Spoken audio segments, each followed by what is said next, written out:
We don't care. The United States and NATO, we do not care how many Ukrainians die.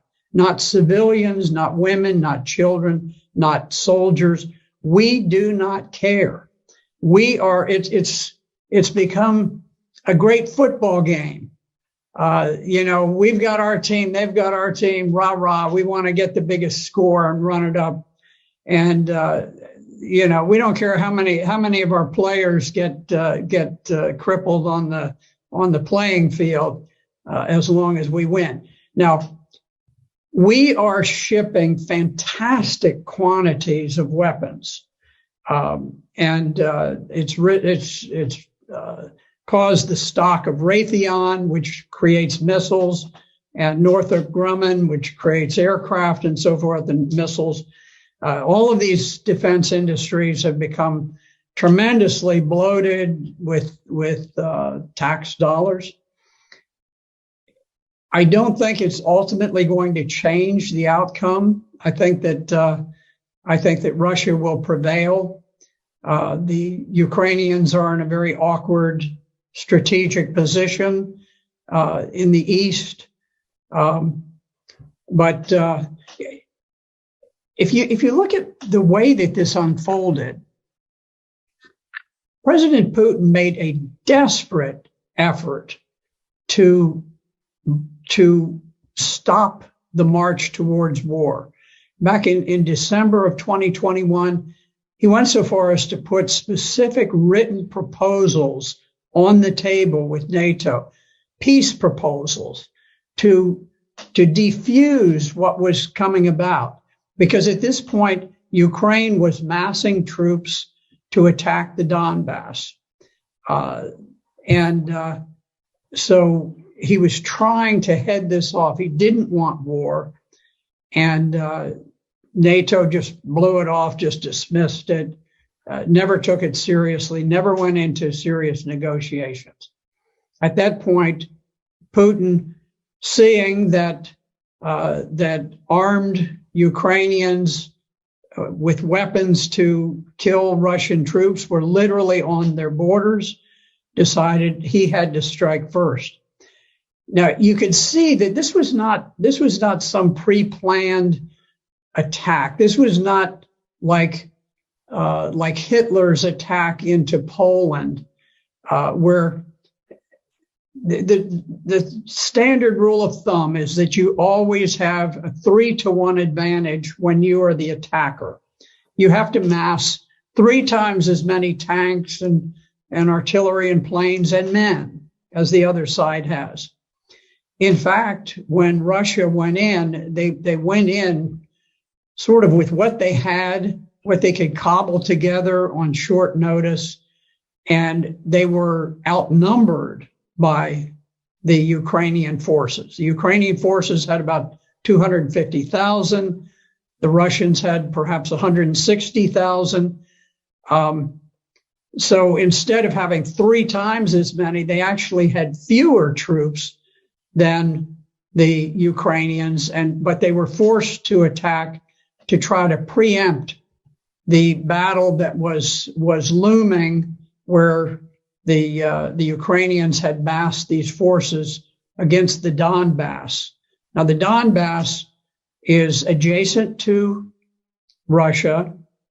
It is a portion of Ukraine that did not join with the revolutionary government that conducted the coup in 2014 and overthrew the government of Ukraine. They refused to become a part of the new revolutionary government of Ukraine. And so they declared their independence. And Ukraine had massed this enormous army to attack against the Donbass.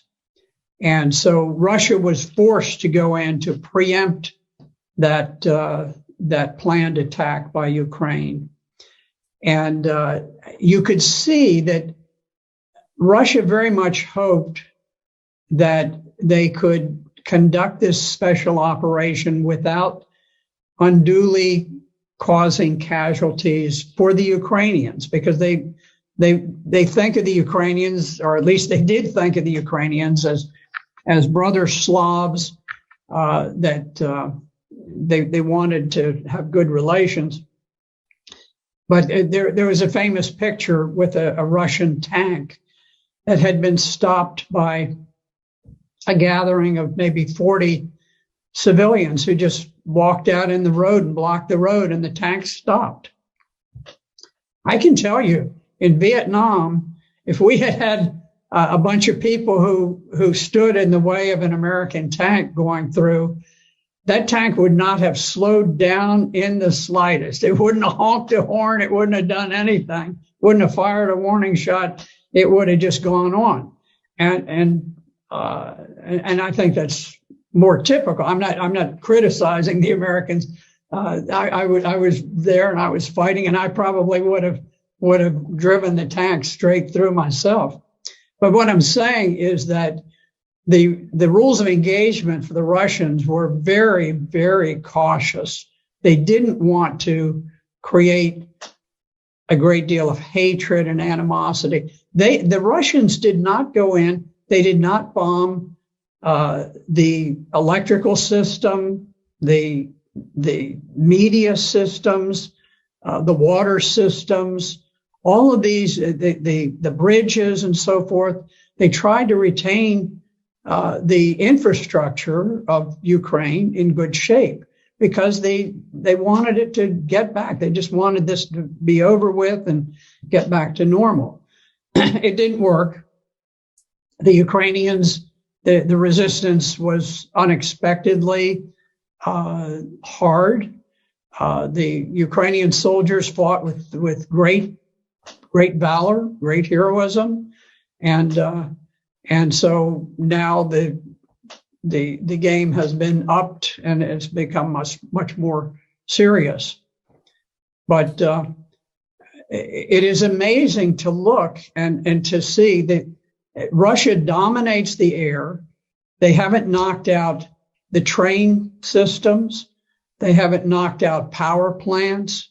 They haven't knocked out so many things. They've never bombed the buildings in the center of Kyiv, the capital of Ukraine. They haven't bombed the buildings where the parliament meets.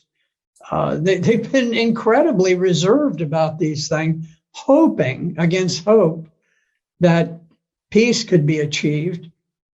But I don't think Ukraine has anything to do with the decision about peace or war. I think the decision about peace or war is made in Washington, D.C. As long as we want the war to continue, we will fight that war using Ukrainians as proxies, and we will fight it to the last Ukrainian death.